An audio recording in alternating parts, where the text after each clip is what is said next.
আসার মতো কারণ ঘটেছে বলেই আসলাম।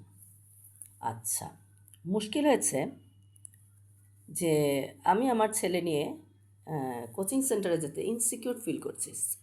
সবগুলোতে না হলেও একটা কোচিং সেন্টারে যেতে ইনসিকিউর ফিল করছি, কারণ আমি তো আগে আমার সন্দেহের কথা বলেছি।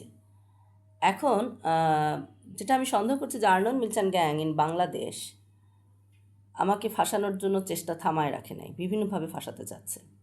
ধরো কোনো নেকআপ পরা ভাবির পাশে আমি বসলাম, সে ছবি তুলে নেকআপ পরার সেজে হয়তো ইসরায়েলি সোলজার নারীতা সাজলো আর আমাকে তার সাথে কানেক্টেড দেখাই দিল। এরকম প্ল্যানের আশঙ্কা আমি করছি, আমি যদিও সেটা বাস্তবায়ন হতে দেইনি, সন্দেহ করার পরে আমি দূরে সরে বসেছি। কিন্তু এভাবে কতদিন? এবং আমি আরও সন্দেহ করতেছি যে Arnon Milchan gang in Bangladesh coaching centre এবং বিভিন্ন জায়গায় আমার সাথে মানুষজনের ঝগড়া লাগানোর চেষ্টা করতেছে এবং আমার নামে মিথ্যা কথা বলে বেড়াচ্ছে। এগুলোর তদন্ত করা হোক। আচ্ছা, এখন যেটা হচ্ছে, আর আরেকটা কথা আমি যেটা বলি, যে আমার মাথার উপরের জন যখন ঘর ছেড়ে চলে গেছিলো, তখন একটা কথা আমি শুনছিলাম যে সে এক গ্রুপ ভালো লোকের সাথে ছিল। এটাকে আসলে ভালো লোক না জঙ্গি ছিল, একটু চেক করো তো প্লিজ। তার মানে আর্নন মিলচান গ্যাং ইন বাংলাদেশ যদি কোচিং সেন্টারে দেখা যায় বা অন্য কোথাও কাজ করে, তার সাথে উপরতলার কানেকশান আছে কিনা, এই ব্যাপারগুলোর তদন্ত করা হোক। এবার আমি যে কথাটা বলবো এটা মনোযোগ দিয়ে শোনো। এটার একটা সিম্বলিক অর্থ আছে, একটা মেইন অর্থ আছে। যে যা বোঝার বুঝে নিবা। পাকিস্তানি মোসাদ নাদিয়া যখন জানলো যে আমার সংসারে আসলে মানে আমাকে ডিভোর্স দেখানো যাচ্ছে না, জাহিদের দিকে তো তার বদনজর আছেই, আর আর্নন মির্জানের জাহিদের দিকে বদনজর আছে। সো সে আমাকে হুমকি দিল যে সে এবার কোনো গ্যাংয়ের লোকজন দিয়ে না, সে কায়দা করে মোক্ষম সময় ঝোপ বুঝে কোপ মারবে। অর্থাৎ পুরা আমি সেজে, পুরা আমার মানে আমার সাথে কোনো সন্দেহই করা যাবে না এরকম সেজে, এবং তায়ানিস মোসাদ বিস্টেনেমার সিম্বলিক বুঝতে চেষ্টা করো কারা, পুরা আমার ছেলে সেজে কোচিং সেন্টারগুলোতে যে স্ক্যাম করবে আমাদের নামে, মানে আমাদের 12টা বাজানোর জন্য যা করা যায়, যা আমরা করি নাই, সেটা আমাদের ঘাড়ে যেভাবে চাপানো যায় সে কাজ করে বেড়াবো। ইদানিং আমি একটু মোটা হয়ে গেছি, আর পাকিস্তানি মোসাদ নাদিয়ার সাথে আমার পার্থক্যই ছিল এই ফিজিক্যাল ব্যাপারে। এখন তো তার গেট আপ নেওয়া আরও ইজি হয়ে গেল। এখন আমি এই ব্যাপারটার মিনিংটা বোঝো, এবং এই ব্যাপারটাতে আমি সবাইকে সাবধান থাকতে রিকোয়েস্ট করতেছি। তো আমার ছেলে এটা শুনে আমাকে বলে যে আমি বুঝবো কী করে যে তুমি আমার মা না সে। পাকিস্তানি মোসাদ নাদিয়া হিব্রু বলতে পারে, আমি হিব্রু বলতে পারি না। আর কিন্তু এটা তো আমার ছেলে বুঝলো, আমার ছেলে কিছু মানে সে না হয় এটা দিয়ে মা কোনটা আর পাকিস্তানি মোসাদ নাদিয়া কোনটা বিচার করে ফেললো। কিন্তু পাকিস্তানি মোসাদ নাদিয়া যখন আমি সে যে কোচিং সেন্টারে স্ক্যাম করতে যাবে, তখন তো সে হিব্রু ভাষায় কথা বলবে না।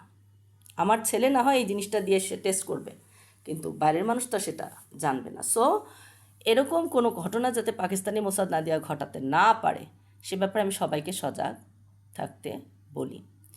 আরেকটা কথা হচ্ছে, আমাকে বলতে পারো যে পাকিস্তানি মোসাদ নাদিয়ার পরিচয়টা বলো, একটু ডিটেলস বলো। খুব ভালো ভাষায় আমি যেটা বলতে চাচ্ছি যে পাকিস্তানি মোসাদ নাদিয়া হলো সেই মহিলা যাকে দিয়ে আর্নন মিলচান বাংলাদেশি নাদিয়া মানে আমাকে, আমার ফেস মাস্ক বলো বা আমার গেট আপ বলো বা মানে সে আমাকে স্ক্যাম করে বিভিন্ন অপকর্ম সাজিয়ে আমার ঘাড়ে চাপাতে চায় আর পাকিস্তানের নাম খারাপ করতে চায়, বাংলাদেশ পাকিস্তানের কেমিস্ট্রি ইউজ করে। কথা বুঝতে পারছো? আমি কি ক্লিয়ারলি বলতে পারলাম? ধরো পাকিস্তানি মোসাদ নাদিয়া পদ্মা সেতু উড়াই দিল আর্নন মির্জার ইনস্ট্রাকশনে, পাকিস্তানি মোসাদ নাদিয়ার গ্যাং আমি বললাম, বা মেট্রো রেল উড়াই দিল, বা বাংলাদেশের যত উন্নয়ন কর্মকাণ্ড সংসদ ভবন উড়াই দিল, ওই যে হোয়াইট হলের মতো, হোয়াইট হলে যে গণ্ডগোল লাগাইছিল, হোয়াইট হল উড়াই দেন একবার গণ্ডগোল লাগাইছিল, ওরকম কোনো কর্মকাণ্ড ঘটালো Pakistani Mossad Nadia Arnon Milchan gang in বাংলাদেশে কাজটা করলো আমার চেহারা ধারণ করে বা আমাকে ফাঁসায়। এই কাজটা করলো এবং পাকিস্তানের ঘাড়ে দোষটা চাপালো এবং আমাকে পাকিস্তানি এজেন্ট হিসেবে দেখাই দিল সেই পাকিস্তানি মোসাদ নাদিয়া, যে আর্নন মির্জানের ইনস্ট্রাকশানে আমাকে ফাঁসানোর জন্য আর পাকিস্তানকে ফাঁসানোর জন্য এগুলা করার প্ল্যান করতেছে।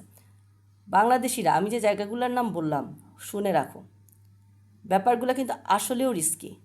আমি যথাযথ কর্তৃপক্ষকে বলি পুরা বাংলাদেশের নিরাপত্তা জোরদার করা হোক, কারণ আমি ফিল করতেছি যে আমার দেশে যে কোনো সময় এই বিপদগুলো ঘটতে পারে। She is very active, he is very active, you know who? Arnon Milchan investigate. আচ্ছা, তুমি বলতে পারো যে এর কারণটা কি, বাংলাদেশ কেন? অনেক দেশই তো আছে। একটা ঘটনা ক্লিয়ার, এটা আমি শুনছি, তোমরা ইনভেস্টিগেট করতে পারো, যে প্যালেস্টাইন স্বাধীনতা ডিক্লেয়ার করলেই ওই গ্রুপটা যারা এতদিন প্যালেস্টাইনকে আটকায় রাখছিল তারা বাংলাদেশকে আটকায় রাখবে। এই ব্ল্যাকমেল করে তারা প্যালেস্টাইনকে স্বাধীন হতে দিচ্ছে না, নাহলে প্যালেস্টাইন স্বাধীন করা পুরো আরব বিশ্বের জন্য বা পুরো যত হিউম্যানিটির পক্ষে কথা বলছে জাতিসংঘের জন্য কোনো ব্যাপার ছিল না। এবং এই কাজটা বাংলাদেশকে তারা ক্যাপচার করবে যদি প্যালেস্টাইন স্বাধীন করে দেয়, এবং বাংলাদেশকে ক্যাপচার করে ইন্ডিয়ার ঘাড়ে দোষটা পাবে, এবং লর্ড ক্লাইভের কায়দায় ইউকে দিয়ে তারা ইউকেকে খেপায় বাংলাদেশকে ক্যাপচার করার প্ল্যান করতেছে। এই Lord Clive গ্যাংয়ে আর্নন Milchan gang, understand? এবং এই কাজটা করার জন্য যারা একটা জঙ্গি কার্যক্রম বাংলাদেশে চালাতে চাচ্ছে, অলরেডি হলি আর্টিজান একটা ঘটাইছে, ইউনো। এবং মালাই করার মতো কিছু ইন্ডিয়ান এসে এতে জড়িত থাকতে পারে, ইউ ক্যান ইনভেস্টিগেট। সো এই কাজটা করে তারা ইন্ডিয়া ইউকে দিয়ে একটা হসপস দিয়ে বাংলাদেশ ক্যাপচার করার প্ল্যান করতেছে, you can investigate. So Pakistani Mossad না দিয়া, আর ওদিকে পাকিস্তান এখানে দোষ চাপবে। সো পাকিস্তানি মোসাদ না দিয়ার কাজটাই হচ্ছে আর্নন মিলচান ইনস্ট্রাকশনে আমাকে ফাঁসানো, পাকিস্তানের ঘাড়ে দোষ চাপানো এবং বাংলাদেশের 12টা বাজানো। সো সবাইকে আমি এ ব্যাপারে সাবধান থাকতে পারি। আর এ ব্যাপারে আমার উপরতলার কানেকশান আছে বলে আমি সন্দেহ করি। সে হয়তো পাকিস্তানি মোসাদ নাদিয়ার সাথে তার ডিরেক্ট কানেকশান নাই, বাট আর্নন মির্জানের সাথে তার সম্পর্কটা কি, ইনভেস্টিগেট করো।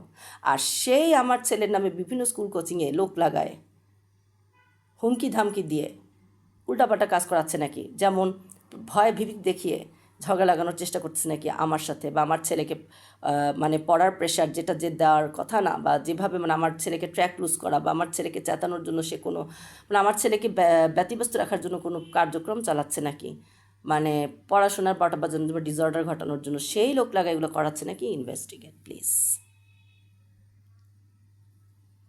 আমি আশা করি আমি যতটা পারছি গুছায় বলতেছি, ব্যাপারটা গুরুত্বপূর্ণ না হলে বলতাম না। Thank you.